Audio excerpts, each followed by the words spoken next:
Hi friends, இன்றைக்கி வந்துட்டு நம்ம வீடியோவில் என்ன பார்க்க போகிறோன்னா, சோமலிங்கேஸ்வரர் கோவில் கன்னிவாடியில் இருக்குது. இங்கே வந்து பழனி முருகன் சிலையை போதி சித்தர் இங்கே தான் வந்து செஞ்சார். இந்த கோயிலுக்கு எப்படி போகிறதுன்னு நிறைய பேர்த்துக்கு தெரியாது. அதனால் இந்த வீடியோவில் எப்படி போகிறது, என்ன ப்ராசஸ் எல்லாம் உங்களுக்குமே நான் வந்துட்டு எக்ஸ்பிளைன் பண்ணுறோம். நீங்கள் எங்கே இருந்தாலும் சரி, ஸ்ட்ரெயிட்டாக நம்ம கன்னிவாடி வந்துடுங்க. கன்னிவாடியிலேருந்து ஒட்டன்சத்திரம் போகிற ரோடு அதில் போனீங்கன்னா சைடு அந்த போர்டு வச்சுருப்பாங்க, அதிலேருந்து ஸ்ட்ரெயிட்டாக உள்ளே வந்துடுங்க.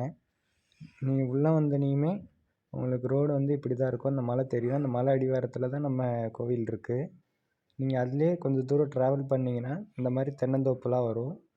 இதெல்லாம் நீங்கள் கடந்து போனதுக்கப்புறம் பைபாஸ், செம்பட்டி பைபாஸை நீங்கள் ஜாயின் பண்ணுவீங்க. அதை போய் ஆப்போசிட் வழியில் போனீங்கன்னா உங்களுக்கு இதே மாதிரி தான் வழி வரும். போகிற வழியெல்லாம் உங்களுக்கு பார்த்தீங்கன்னா இந்த மாதிரி போர்டெல்லாம் இருக்கும்.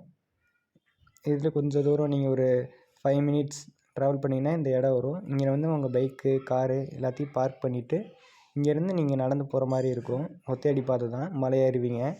இந்த மாதிரி நீங்கள் ஏறினதுக்கப்புறம் வந்துட்டு கோயிலை ரீச் பண்ணிடுவீங்க. இதுதாங்க கோயில்.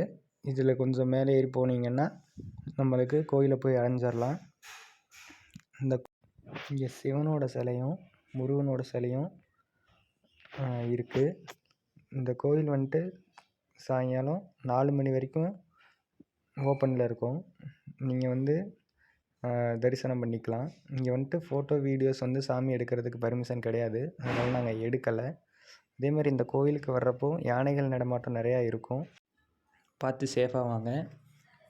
நம்ம வீடியோ பிடிச்சிருந்தால் லைக் பண்ணுங்கள், ஷேர் பண்ணுங்கள், சப்ஸ்கிரைப் பண்ணுங்கள்.